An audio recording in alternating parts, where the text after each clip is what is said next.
இருக்கிறப்ப நம்ம அதனாலதான் நம்ம ஏரியாவில் கூட நீங்க பாத்தீங்க அப்படின்னு சொன்னா இந்த திருநெல்வேலி மற்ற பகுதிகளை எல்லாம் பாக்குற மாதிரி அங்க எல்லாரும் சகஜமாயிட்டாங்க. இந்துக்கள் கூட நிறைய பேர் மாட்டிறைச்சிய அதான் சீப்பா கிடைக்குது அப்படிங்கிற காரணத்தினால ஆட்டிறைச்சியை விட கொழுப்பு குறைவா இருக்கு அப்படிங்கிற காரணத்தினால சாப்பிடுறாங்க. இந்துக்கள் கூட நிறைய அப்படிங்க திருநெல்வேலி மாவட்டம், கன்னியாகுமரி மாவட்டத்துக்குலாம், கேரளாவுக்குலாம் போனீங்கன்னா எல்லாரும் சாப்பிடுவாங்க. எருமை மாடை கூட அடுத்து போத்துக்கறியும் சாப்பிடுவாங்க.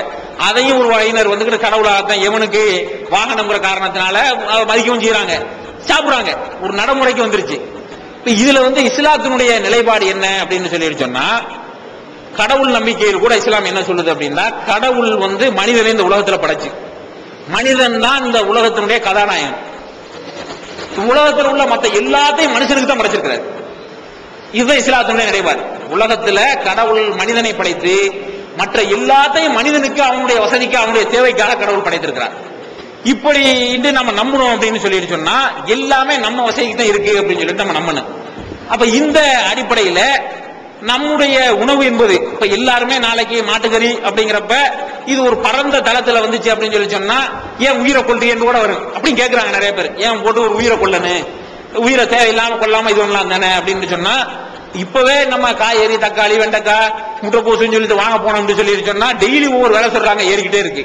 இங்க இருக்கிற அவ்வளவு பேர் ஆட்டம் திம்பம்ங்கிற ஒரு முடிவுக்கு வந்துட்டா அதெல்லாம் சம்பாதிக்கிற காசு காய்கறி வாங்கவே வத்தாது.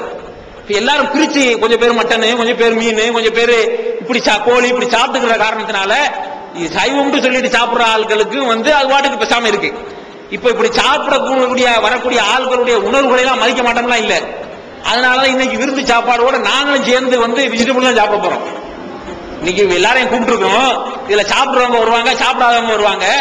அவங்களுடைய உணர்வை மதிக்கணும் அப்படிங்கறதுனால இன்னைக்கு இங்க விருந்து ஏற்பாடு கூட எதுவுமே மட்டன் சிக்கன் எல்லாம் ஒண்ணும் செய்யல, வெஜிடபிள் தான் அவங்களுக்கு மதிக்கணுங்கிறதுனால செஞ்சிருக்கு.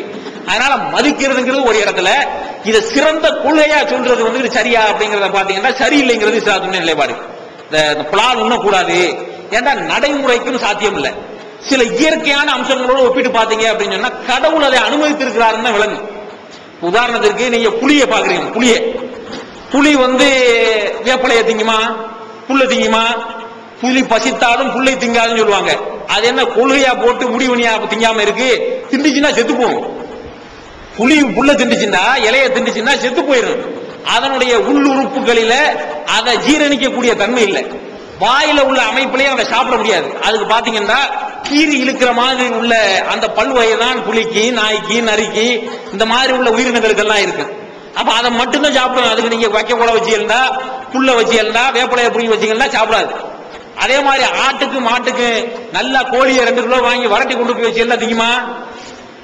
திங்காது. ஏன் திங்காது? புலால் உண்ணக்கூடாதுங்கிற கொள்கையில இருக்கு. அதனுடைய உள்ளுறுப்புகள் அதை ஏத்துக்கிறாது, ஜீரணம் பண்ணாது, செத்து போகும். கொஞ்ச நாளைக்கு முன்னால இந்த கோழிக்கு தீவனம் ஏற்பாடு பண்றாங்களா, இங்க சாதாரணமா கோழி தீவனம் பண்றாங்க. கோழி தீவனம் கருவாடையும் சோளத்தையும் போட்டு அரைச்சு கோழி தீவனம் ஏற்பாடு பண்றாங்க. அதுல கோழியினுடைய வளர்ச்சி வேகமா இருக்கு. இது நிறைய சதையும் கொடுக்குது, திங்கிற அந்த உயிரினத்திற்கு நிறைய சதையும் கொடுக்குதுங்கிற காரணத்தினால சில பேர் என்ன செஞ்சாங்க அப்படின்னு சொல்லி சொன்னா, இங்கிலாந்துல இதே உணவை அவங்க கறிக்காக மாடுகளை வளர்ப்பாங்க, கறிக்காக மாடுகளை வளர்ப்பாங்க. அந்த மாட்டுக்கு இதே உணவை கொடுக்க ஆரம்பிச்சாங்க. அது சாப்பிட்டு நல்லா கறியா இருந்துச்சு. ஆனா ஒரு புதுவிதமான நோய் பர ஆரம்பிச்சிருச்சு. இந்த நோய்க்கு பேரு ஃபுட் அண்ட் மவுத்னு ஒரு நோய் சொல்லுவாங்க. வாயில புண்ணு வர்றது, கால்லாம் இதா போறது. அதனால மேலை நாடுகள்ல இருந்து கறி இறக்குமதி செய்த நாடுகள் இருந்தெல்லாம் கறியை தடை வச்சிருந்தாங்க, மாட்டுக்கறியை. இந்த மாதிரி உள்ள ஒரு சூழ்நிலை இருந்துச்சு. ஒவ்வாது, ஒத்துக்கிறாது. ஆனா நீங்க மனுஷனை பாத்தீங்க அப்படின்னு சொன்னா, நம்ம கீரையும் ஆக்கி சாப்பிடுவோம், உருளைக்கிழங்கையும் திம்முவோம், காய்கறியும் திம்முவோம், மட்டனையும் சாப்பிடுவோம். நம்மளுக்கு முன்னால கட்டையான பல் இருக்கு, சைட்ல கீரி கிழிக்கிற மாதிரி பல் இருக்கு. நம்மளுக்கு உள்ள இருக்கக்கூடிய சிஸ்டம் ரெண்டையும் ஏத்துக்கிறோம். வயிற்றுல இருக்கக்கூடிய சிஸ்டம் நம்ம கீரையை சாப்பிட்டோம்னாலும் ஜெரிச்சிரு, மட்டனை சாப்பிட்டோம்னாலும் ஜெரிச்சிரு. இப்படி கடவுள் படைத்திருக்கிறார், நமக்காக படைத்திருக்கிறார். இப்ப அது மாதிரி நம்ம அதனால நிறைய நன்மைகளை அடைஞ்சுக்கிறோம். அது மாதிரி நம்ம போய் வேப்ப இலை, வேப்ப மரத்து இலை சிறந்த கிருமி நாசினி, நல்ல ஒரு கிருமி நாசினி வேப்ப மரத்து இலை. ஆனா வேப்ப இலையை நம்ம சாப்பிட முடியுமா? முடியாது. ஆடு சாப்பிடும், ஆட்டை நம்ம சாப்பிடலாம், அதன் மூலமா கிருமி நாசினி நமக்கு கிடைக்குது. இப்படி பல ஆடு சாதாரண சரளமா சாப்பிடும். அதனுடைய நாவுகளில இந்த மாதிரி கசப்பை உணரக்கூடிய அந்த செல்களை தடுத்து வச்சிருக்காரு கடவுள். அதனால அது பாட்டு சாப்பிடும், கசக்காத இருக்கு சாப்பிடும், அதை நம்ம சாப்பிட்டுக்கணும். அப்படி வந்து நிறைய ஏற்பாடுகள் வந்துட்டு இந்த உலகத்திலே செய்யப்பட்டிருக்கிறது, கடவுளா செஞ்சிருக்கிறாரு. அப்ப அது இயற்கையா உள்ள விஷயம். அதே மாதிரி ஒரு தத்துவம், ஒரு சித்தாந்தம் சொல்லப்படுகிறது என்று சொன்னால் அது உலகத்தில் உள்ள எல்லாராலையும் நடைமுறைப்படுத்துறதுக்கு ஏற்றதா இருக்கணும்.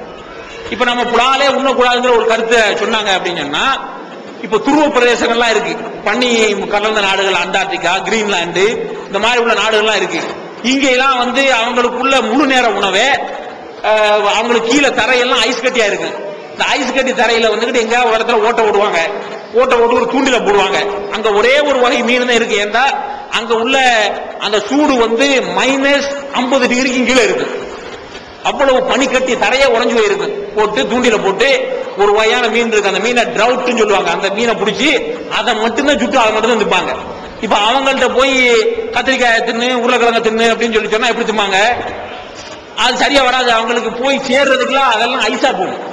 கத்திரிக்காய் உருளைக்கிழங்கு நம்ம விளையவும் செய்யாது, பூமியில ஒண்ணு முளைக்க, ஐஸ்ல என்ன முளைக்கும்? முளைக்கவும் செய்யாது. இங்க இருந்து நம்ம அனுப்பணும்னா அங்க போய் சேர்றதுக்கு அது ஐஸ் கட்டியா தான் போய் சேரும். மனுஷனே அவ்வளவு பாதுகாப்பு போட்டுக்கிட்டு இருப்பான்.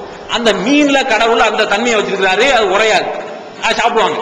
இப்ப இந்த மாதிரி அந்த பகுதியில் இருக்கிற ஆளுகளுக்கு நன்மை அளிக்கணும். இந்த காரணத்தினால ஒன்னாவது உலகத்துல வந்து எல்லாருக்கும் எல்லா வகையான உணவு சரிசமமா கிடைக்கிறதுக்கு எல்லாரும் பிரிச்சு பிரிச்சு சாப்பிடுறது வசதியா இருக்கு.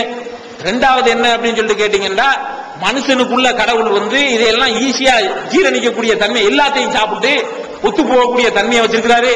மூணாவது என்ன அப்படின்னு சொல்லிட்டு கேட்டீங்கன்னா, எல்லா பகுதியில் உள்ள மக்களுக்கும் ஒரு கொள்கையை, ஒரு தத்துவத்தை, சித்தாந்தத்தை சொல்லணும்னா ஒத்து போற மாதிரி இருக்கணும். இதை பொறுத்த வரைக்கும் என்ன அப்படின்னு கேட்டீங்கன்னா, யாராவது வந்து நான் காய்கறி சாப்பிடுங்கிற முடிவுக்கு வந்துட்டாருன்னு வச்சுக்கிறீங்க, அவர் முஸ்லீமா இருந்தால், நீங்க சொன்னீங்க ஒரு துண்டா திங்களா முஸ்லீம் இல்லைன்னு, அதெல்லாம் கிடையாது. நிறைய பேர் இருக்கிறாங்க, நிறைய பேர் இன்னும் சாப்பிட மாட்டாங்க மாட்டுக்கறி, அதனால அவங்க இஸ்லாத்தில் இல்லைன்னு சொல்ல முடியாது. நிறைய பேர் சாப்பிட மாட்டாங்க, ஒரு கொள்கையா வச்சிருக்காங்க, அதுவும் தப்பு. அதனால வந்து அவங்களுக்கு ஒருத்தருக்கு வந்து காய்கறி, மட்டன், அந்த காய்கறி, கீரை வயலை, சாம்பாரத்தையும் சாப்பிடுவது யாருக்காவது பிரியமா? அவர் முஸ்லீமா இருந்தாரா சாப்பிட்டுக்கிட்டான், அவர் விருப்பம். ஒரு ஆளு மட்டன் மாட்டுக்கறி தின்னுக்கிறாரா, அவர் சாப்பிட்டுக்கிட்டான், அவருடைய விருப்பம். இப்படிங்கிற நிலையில வந்து நம்ம பார்க்கணும். ரெண்டாவது விஷயம் என்ன அப்படின்னு சொன்னா, மனிதர்களை எல்லாத்தையும் படைச்சவன் வந்துகிட்டு கடவுளுங்க, மற்ற எல்லாமே கடவுளுடைய படைப்பு. நான் முன்னர் சொன்ன மாதிரி மனுஷனை வந்து கடவுள் இந்த உலகத்தினுடைய கதாநாயகனாக படைத்து இவனுக்காக எல்லாத்தையும் படைச்சிருக்கிறார். அப்படி படைக்கப்பட்ட படைப்பினங்களை வந்துகிட்டு நாம கடவுளாக ஒரு காலம் பாராட்ட முடியாது, அப்படி கடவுளா எடுக்கவே முடியாது அப்படிங்கிற அந்த இஸ்லாத்தினுடைய நிலைப்பாட்டில் தான் நம்ம இருக்கிறோம். ஆனா நிச்சயமா வந்துகிட்டு அப்படி மதிக்கிறாங்கிறதுனால அவர்களுடைய உணர்வுகளை மதிக்கிறோம். அந்த உணர்வுக்கு உட்பட்டு தான் நிறைய காரியங்களை வச்சிருக்கிறோம். மாடு அப்படி அறுத்தா கூட எங்கேயாவது மறைவான இடத்துல தோப்பு வச்சு அறுப்பாங்க, அதுதான் அவங்க அதுக்கான சாப்பாட்டை சாப்பிடுவாங்க. உணர்வுகளை எல்லாம் மதிக்கணும். ஆனா வந்து அந்த நம்பிக்கை, அந்த சித்தாந்தம் சரியில்லாது, தவறானது, மாற்றப்படக்கூடியதுங்கிறது வந்துட்டு இஸ்லாத்தினுடைய நிலைப்பாடு. ஏன்னா நமக்காக படைக்கப்பட்ட ஒரு உயிர் அப்படின்னு நம்ம அதை மதிச்சோம் அப்படின்னு சொன்னா, கண்டுபிடிக்க உள்ள பாலத்தை நம்ம குடிக்கிறோம். பால் குடிக்கிறோமே, எல்லாரும் குடிக்கிறோம். பால் நம்மளுக்கு வர்றது இல்லையே, பால் கண்டு போட்டுருக்கு, அதுக்கு வர்றது பால். அதைத்தான் பீச்சு குடிக்கிறோம். நம்ம கண்டுபிடிக்க துரோகம் பண்றோம்ல, மாடு போட்டுருக்கிற கண்டு நம்ம துரோகம் பண்றோம். கொஞ்ச நேரம் கூட்டிட்டு வருவாங்க, பால் குடிக்கிற மாதிரி காட்டுவாங்க, காட்டிட்டு அதோட இழுத்துட்டு போயிருவாங்க. எல்லாத்தையும் பாலை பூரா கறந்து நம்ம தான் குடிப்போம். அப்ப இதுல வந்து எல்லாரும் சேர்ந்து செய்யறோம். இது ஏன் நம்மளுக்கு நன்மை அளிக்கிறதுங்கிறதுனால செய்யறோம். அப்படி நமக்கு நன்மை அளிக்க நாம பிரயோஜனப்படுவதற்காக உள்ள ஒரு உயிரினம் நினைக்கணும் ஒழிய, அது வந்து ஒரு கடவுள் தன்மைக்கு வந்துட்டு ஒரு மனுஷனையோ ஒரு உயிரினத்தையோ எந்த ஒரு பொருளையுமே உயர்த்த முடியாது அப்படிங்கறது வந்துட்டு இஸ்லாத்துடைய நிலை. அல்லாஹ்